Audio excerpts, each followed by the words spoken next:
Bonjour et bienvenue dans votre émission Pactour TV.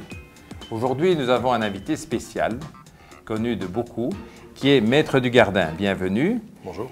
Il était avocat, président de la commission litige, voyage et conseiller suppléant auprès de la Cour d'appel.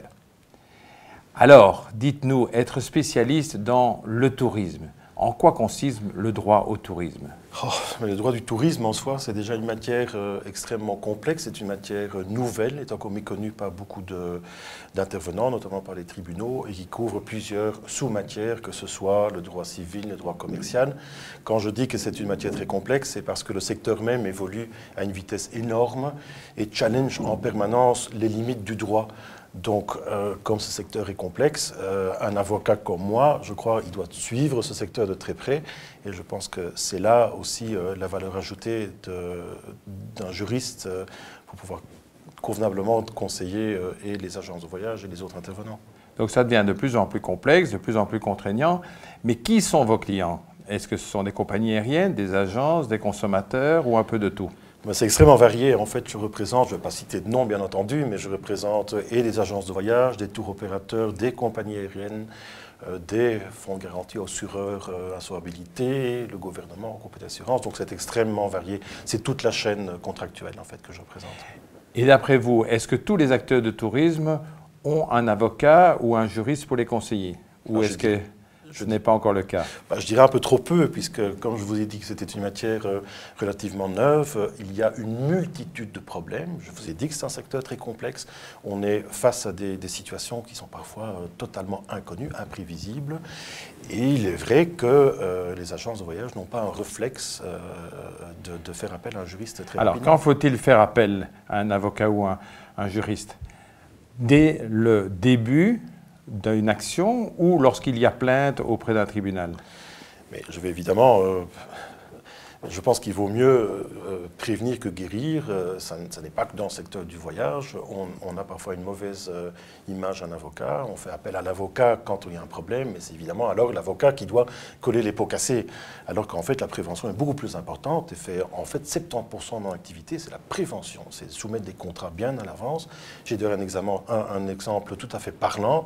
Une agence de voyage m'a appelé la semaine passée, un peu effrayée par ce qui s'est passé à Sierre. Elle a pris peur parce qu'elle organise des voyages par des tours opérateurs étrangers. Elle m'a dit, que dois-je faire pour prévenir ce genre de situation? Et personnellement, je trouve que c'est un réflexe très sain et prudent.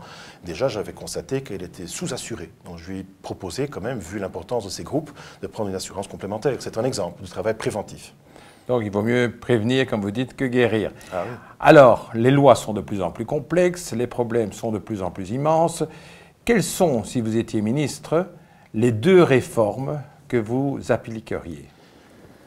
Et tout d'abord, vous savez que dans notre secteur, tous les rapports contractuels sont toujours basés encore sur cette fameuse loi de 1994 que tous les auditeurs, enfin, si je peux les appeler auditeurs, connaissent. Mais cette loi pose un cadre qui est quand même extrêmement vétuste par rapport à l'évolution du marché. Alors, je pense qu'il faudrait quand même que, si j'étais ministre, que je devrais mettre une certaine pression au niveau européen pour revoir la directive qui est à la base de cette loi, pour pouvoir avoir une loi qui est un peu plus moderne. Réforme numéro 1. Deuxième réforme, c'est évidemment la réforme de l'État. C'est un fait. Je suis ministre, mais je dois tenir compte de la réalité politique. Mais il faudrait quand même essayer, dans un pays comme la Belgique, essayer d'avoir un peu plus de concertation entre les régions au niveau de l'accès à la profession. Puisque dans la pratique, ça pose quand même de nombreux problèmes, puisque les réglementations sont quand même très différentes entre la Flandre et la Wallonie et Bruxelles. Et pour des investisseurs étrangers, notamment, ça n'est pas toujours très clair. Vous savez qu'il y a des groupes qui s'intéressent à la Belgique, ils ne savent pas très bien où demander des licences, et cette réglementation devrait être... Elle est ce qu'elle est, oui, mais il faudrait peut-être avoir plus de concertation pour régler ce genre de problème. Donc, moderniser, simplifier, coordonner. Alors, avoir des conseils et obtenir des conseils d'un avocat, est-ce que ça coûte cher? Est-ce que vous êtes payé à la minute, au cas? Est-ce que vous êtes payé sur un success fee? Parce que beaucoup d'agences ont un peu peur en disant « je vais lui téléphoner et ça va me coûter très très cher ». Je comprends, mais c'est aussi un peu le mythe que l'avocat est très cher. L'avocat n'est pas bon marché. Je ne parle pas que pour moi, je parle pour la profession, puisque nous sommes aussi une profession qui doit être rentable. Et derrière tout ce que vous voyez, il y a évidemment des équipes qui fonctionnent. Mais très pratiquement, pour répondre à votre question, si vous faites appel à un très très gros cabinet, on va vous facturer à l'heure. Ce sont des montants parfois très importants. Un cabinet de taille moyenne comme le nôtre, et certains de vos auditeurs qui sont déjà clients chez moi le savent, que je facture un peu selon l'importance du dossier. Je n'ai pas peur de facturer moins pour des dossiers qui sont moins importants, et alors dans des dossiers où les intérêts sont vraiment très très importants, de facturer plus important. Est-ce qu'on peut survivre sans avoir un avocat à ses côtés? Oh, ça, je pense que c'est une question que chacun doit se poser, mais quand je vois le nombre de coups de fil que je reçois et la multitude de problèmes qui se présentent, je pense qu'en toute humilité, que dans la profession, de temps en temps, faire appel à un avocat, pas nécessairement moi, offre une valeur ajoutée certaine. Oui.